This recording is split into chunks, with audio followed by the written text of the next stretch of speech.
Shalom Obracha, nous poursuivons aujourd'hui à la Mishnah Bet, deuxième Mishnah du 8e Pérek.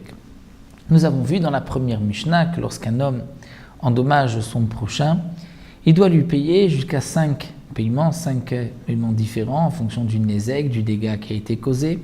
Nous avons vu aussi la honte, bochet, tsahar, la douleur, la souffrance, et ripouille, les frais médicaux, le rétablissement, et chevet, le chômage.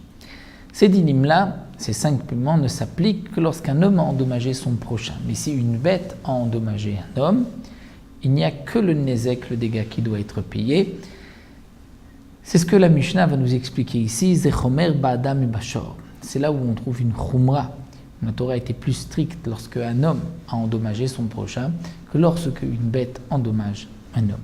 Chez Adam et Shalem Nezek, parce qu'un homme paye le dégât, Nezek, Tsar, la douleur, ripouille, les frais de rétablissement, Shevet, le chômage, ou Bochet et la honte.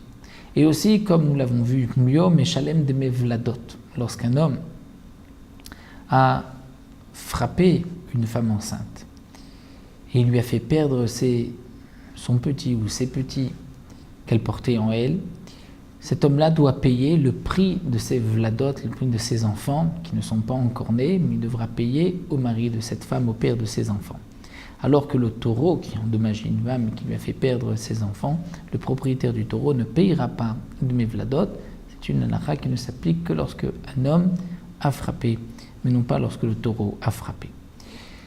Il y a aussi une autre halakha, shor eno meshalem et la nezek, donc le shor lui ne paye que le nezek, le dégât.